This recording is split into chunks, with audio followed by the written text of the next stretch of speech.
Hey you guys, welcome to Love or Tarot. I'm your host, Jay, and today I have something new and I'm super excited about it. We're going to be talking about the chakras, okay? Those of you who are new to my channel may not know, but I am a tarot card reader. I read energies, people, as well as the collective. I do all 12 sign readings twice a month, sometimes more, as well as collective readings whenever I feel pulled, okay? Using the definition tools of tarot and oracle cards, okay? But that's not all I do. And I wanted to definitely extend more information and more of the tools and things that I use to further help you guys, okay? Because I also want this to be a free-flowing place where people who are experiencing their spiritual awakening can come for information, or even those who have been in the spiritual community for quite some time can kind of get some refreshers as well, okay? So the first topic we're going to be talking about is chakras, okay? I want to let you guys know that we are going to be going over the 7 chakras that exist within our human body, okay? Each of those will be broken down into 7 different videos, but I wanted to just start here with a little bit of information about what chakras are exactly and where they even come from. Where were they first mentioned? I mean, this is information that we need, and sometimes people don't always want to go and read long, huge amounts of articles. So I'm here to give you the snapshot, quick amount of information that you need to get you started on your journey into understanding chakras and working with them, okay? So we're gonna jump right in. Chakra in Sanskrit translates to disc or wheel, okay? There are, like I said, 7 that exist within the human body that exist from the base of the spine all the way to the top of the head, okay? That is our root chakra, our sacral, our solar plexus, our heart chakra, our throat chakra, our third eye chakra, and our crown chakra, okay? Now, please understand that the heart represents the center of everything, because love is what? The center of our universe, okay? So with the heart representing the center, you have the lower 3 from the heart, which are the solar plexus, the sacral, and the root, that represent your physical being and are going to have a lot to do with who you actually are as a person and the roots of you, okay? And then you have the 3 above, which are your spiritual being. So these are all the things that connect you as well as parts of yourself or your own intuition to spirit, to the divine, and to higher consciousness, okay? So with noting that, where did this chakra system come from? Where did this energy system come from?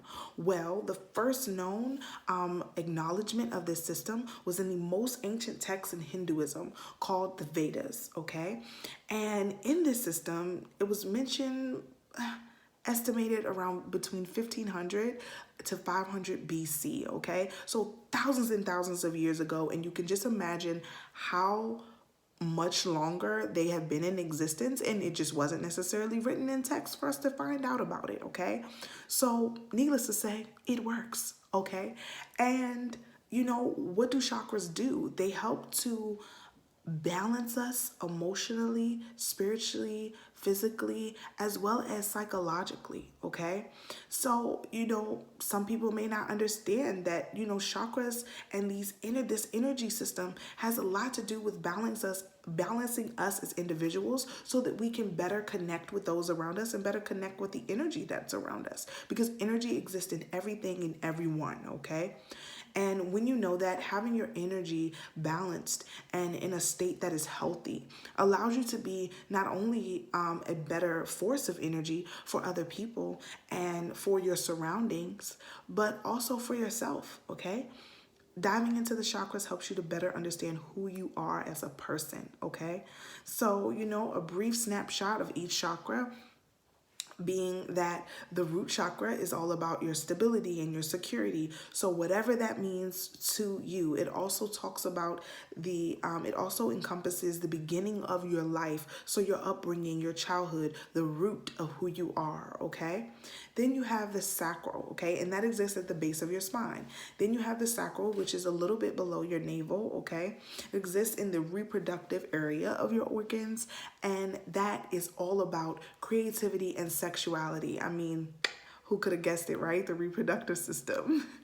But this is a beautiful, beautiful place of not only just creativity and sexuality, but wisdom, okay? I truly believe that you can manifest so much just with your reproductive system alone.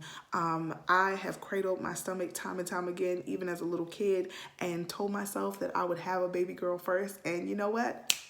I manifested her and I got exactly what I wanted. She's so perfect. And it made me so happy when I had it because I knew that I manifested her. Okay. So then the next, right above the navel, is the solar plexus. I'm sorry, lost my train of thought, brain fart, crazy. But your solar plexus, so the power and wisdom that lies within you, the power of knowing oneself. Okay, I always look at this as the ultimate power of knowing who you are. Okay, so the solar plexus is everything you. It's the way you walk, the way you talk, the way you eat, the way you drink, why you do everything the way you do things, what makes you you. And it truly answers the question, who am I? I mean, powerful question, right? Take some time to think about it. Pause this video if you have a moment and just think about that. Who am I? Whew, what a loaded question, okay? Then you have the heart chakra. So this encompasses all things love, forgiveness, compassion, how you view love, what you think of love, okay?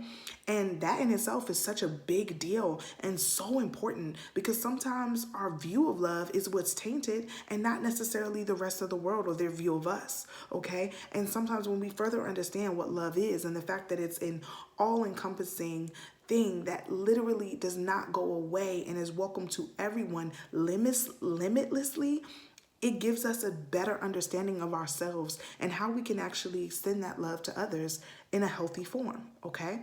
Then you have the throat chakra. Now, the throat chakra is all about speaking and also listening, okay? So you think here, you know, the throat, and then it's very close to the ear. So I always look at it as a give and take. I always look at it as a give and take. So not only do you, with opening up your throat chakra and aligning your throat chakra, understand how to speak your truth and speak confidently and, you know, allow your words to be heard, you also put yourself in position to truly listen and dive into what someone is saying that you may be in dialogue with and honor them by listening and understanding attentively, so that you're able to speak in a way that honors that other person and honors their views without disrespecting them or, you know, diminishing anything that they would have said, okay? We can all have healthy dialogue, and that's what the throat chakra is all encompassing and all about, is you being able to not only speak your truth, but be able to receive information in a way without judgment, okay? And it's just balanced, beautiful, okay? Then you have the third eye chakra. Now, of course, everyone looks at the third eye as being that beautiful space of intuition and seeing into the all-knowing, okay? And to being able to see into the all-knowing. And that is beautiful and while great, but sometimes it takes a lot of work to get your third eye chakra completely open and aligned. And this is not necessarily something that you should down yourself about or feel like, you know, oh, I have to get my third eye chakra open. Because sometimes what we can do is, because our gifts don't necessarily lie within our intuition in the form of being clairvoyant, they may exist in a different form, whether it be being clairaudient or clairsentient, okay?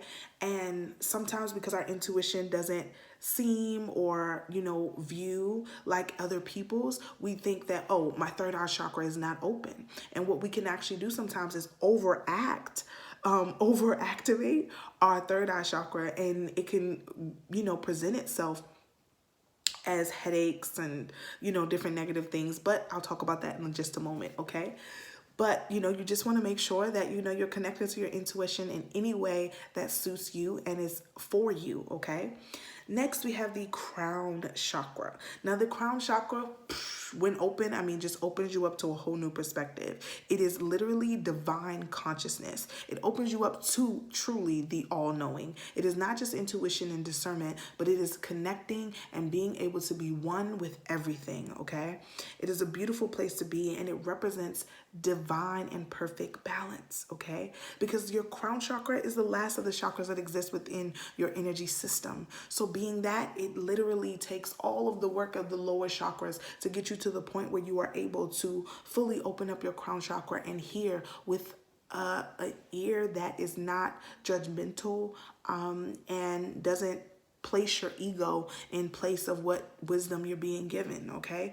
And it takes a lot of work. It is not easy, okay? And I've been there. And, you know, just to kind of dive into what it means when, you know, or what you may experience or feel when your chakras are blocked, okay? What you may experience or feel when your chakras are blocked are things like negative feelings and emotions. You may even experience physical pain or different ailments that can't necessarily be medically explained in those areas as well. Okay, I always say whenever you're feeling down, make sure that you seek a medical professional. Okay, do not take my advice as just saying, okay, I have a headache, it's my third eye. No, baby, don't do that. That's not what Jay is saying. I am strictly saying that sometimes when we do experience different things and physical pain in certain areas that we can't necessarily explain and that we've been to the doctor for, but there's not necessarily any solution behind going to seek that medical advice, that you may want to dive in and try to figure out if that has anything to do with the specific chakra or energy force that is placed in that area, okay? So, you know, advice. That's all, okay? But you guys, I'm super, super excited about this. I'm super excited that we're going to learn together and grow together. Again, like I said, this is the first video of my chakra series. So definitely look out for all of the other 7 videos that are coming to further dive deep into all the other chakras.